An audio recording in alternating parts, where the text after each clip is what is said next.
Carmel here. I've been thinking of things to try out with this channel, and one of my ideas outside of different creative works was to run a Mugen arcade run series. A decade ago, before I lost my old computer and everything on it, I used to obsessively log all tons of Mugen stuff on it, like my own personal Mugen wiki, and I had a massive roster with every character assigned, if not in their specific stage, then in one that, to the best of my knowledge, fit them. This wasn't just purely for the sake of it. The version of Mugen I had at the time would literally crash if you didn't have a stage assigned to a character. You couldn't put character name, comma, blank, comma, order equals whatever in your select def and get a random stage. It would just straight crash. I don't remember hearing other people have this problem, so I have to wonder if this was just a combination of that old Mugen and my shitty old comp. This was a while ago though, before Mugen 1.9 came out, and then my comp was too slow to even run the thing. Thankfully, that's not a problem anymore, but I still like assigning everything all nice and pretty. Okay, side rant temporarily over. The name of the series is Can I Beat Mugen With? And then each episode will be a different character name.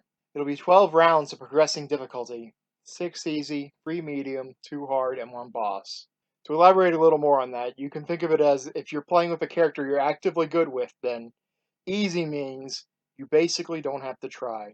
Medium means you still don't have to try, but they might bring you to low HP. Hard means you need to try or you're gonna lose, but if you do try, you're basically guaranteed to win. Boss means not only do you need to try, but you can still easily lose. All the way to, is it even possible to beat this asshole?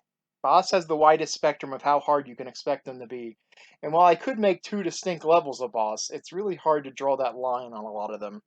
And doing so would be a lot more trouble than it's probably worth. 6 easy fights is a bit excessive. 4 would probably be better, but 6 order equals 1s helps me a lot when I'm calibrating the correct difficulty order, and I don't want to constantly have to switch it back and forth every time I want to switch from working on Mugen to making a video for this series. As I mentioned, I go out of my way to calibrate the correct difficulty order of my roster with something I'll call the Hinata calibration method. So you can assume every character you see pop up in a run has already been previously confirmed defeatable by me with Hinata at some point before they're properly logged and filed into my roster. This will hopefully avoid any weird curveballs of some character popping up and going full unexpected broken and invincible out of left field. Whoever I pick, I'll play to win. I'm a persistent bastard. I'm not going to give up, even if the boss is kicking the ever-living shit out of me. Sometimes I've sat there for hours fighting a boss with Hinata just because I absolutely don't want to label a character broken. For me, every character that I literally can't keep in rotation feels like a lost character that I can't enjoy anymore. So I've kept some real bastards in my boss roster. However, I know that some characters are just undeniably trash mashups, and climbing that mountain may literally just be damn impossible. If that happens, I guess I'll just apologize, eat shit, and make a second attempt.